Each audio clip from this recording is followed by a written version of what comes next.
Thank you. I deliberately started with this slide, which I think everybody knows, because it underlines the reason I think everybody is here in this room and on the panel, because we're dealing with a huge public health challenge, and one which I really don't think can be underestimated. And I'm really focusing here on diabetes. This number of worldwide prevalence just seems to go up every year. And this is mainly driven actually through significantly increasing rates in what we would call emerging economies, but they're emerging very fast, such as China and India. And if you think about this number, we know that probably over 100 million of those patients are in China, out of a population of 1.2 billion and increasing. And at the last count, and I think this is way out of date, around 51 million in India, of a population of just over, I think, 1.1 billion. And this is going to continue to significantly increase. So I think this has really historically been perceived as a public health burden for Western economies, but it's really going to be a truly global challenge that we all have to face. I'm not going to read through these except to say that not even the global economies as they develop can afford to treat this in terms of what are anticipated to be the direct costs of managing and preventing diabetes around 20 years from now. And so we've really got to think about how we tackle this now. And we've got to be sure that the environment, both in terms of research and development in industry, in biotech, in academia, and the regulatory environment is actually appropriate to continue to incentivize and prioritize resources at tackling this issue with emerging biology. So I think we're all aware that we're looking at a disease not just of controlling glucose, but the most important aspect of any treatment of diabetes is to prevent the progression of the disease, because as you look at the slide from left to right, the disease does inexorably progress. It will progress, and despite many treatments right now, we do not have a significant majority of patients who reach goal in terms of our A1C goals, despite single, double, triple treatments and indeed insulin. And that will result in the progression of the disease. And the progression, of course, in type 2 diabetes is important because eventually it will lead to significant complications. And those which occur probably earliest and with the most severe initial consequences are what the traditional large vessel or macrovascular complications, heart attack and stroke. But also we're looking at the leading cause of adult end-stage renal disease, lower limb amputation, and blindness in terms of diabetic retinopathy. So we're not in this game, I think, anybody in this room to treat glucose. We're here to prevent the progression of an extremely serious, progressive, non-communicable disease with severe consequences throughout its life cycle.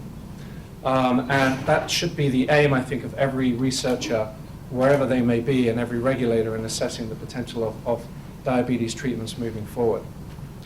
Now, I was asked to talk a little bit about the regulatory environment and how this has changed the way we look at diabetes R&D. And it really has changed in the last 5 years.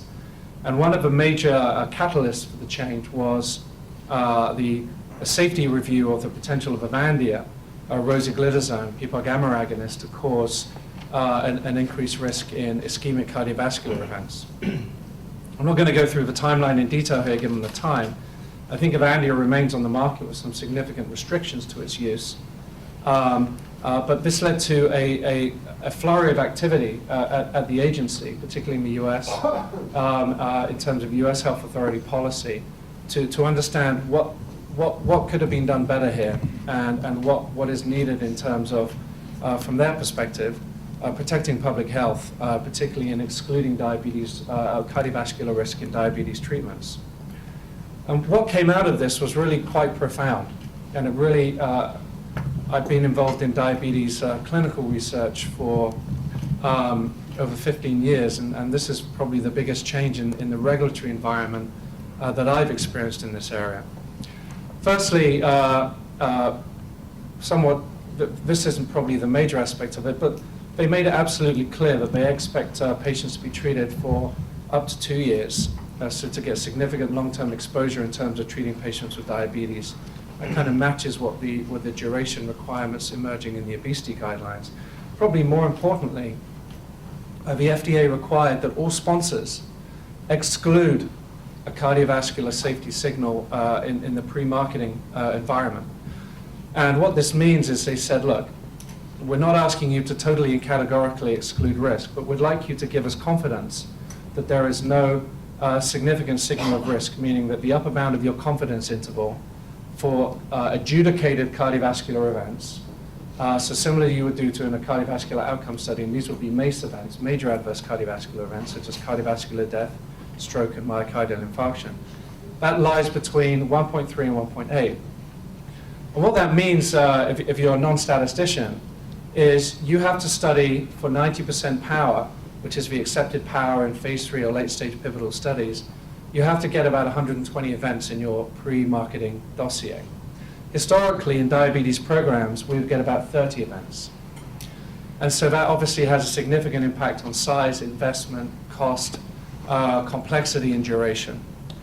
And that's just a fact of the matter. And everybody acknowledges it. FDA wrote a very good review, Hilton Joffe and Mary Parks, acknowledging this will increase cost and duration of diabetes programs. So whatever the pros and cons of introducing this guideline, that is the fact of the matter. And what that means, for example, is to get 120 events, even in a high-risk population, so people who are going to have a lot of events during the study, you probably need to study between 4,000 and 5,000 additional patients for about 2 years. So that's expensive, that's time-consuming, and it weighs on everybody's decisions whether to invest in this area. It's just that, again, I believe that is a fact. If you look at the scope of programs in the past, you can see here, particularly in the top half of this table, we're looking at around 2,000 to 3,000 patients in the pre-marketing database that's submitted to FDA or for global requirements for approval. As you look now, I can talk to canagliflozin because it's in the portfolio of J&J. In order to get the requisite number of cardiovascular events pre-marketing to give us confidence, our upper bound will sit between 1.3 and 1.8. And to do this in a reasonable time frame, we have a program of around 10,000 patients. So this becomes a significant decision. And we can debate, and I look forward to the debate in the panel about the pros and cons of these guidances and what people believe is their impact or otherwise on R&D in this area. So this is my final slide, and it's not all doom and gloom.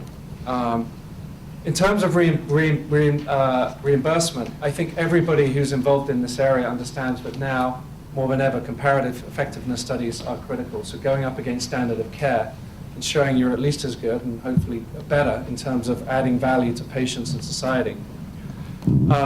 Everybody agrees, regulators, R&D companies, biotech, academia, experts in this area, that this cardiovascular requirement does increase size, cost, and complexity of diabetes drug development.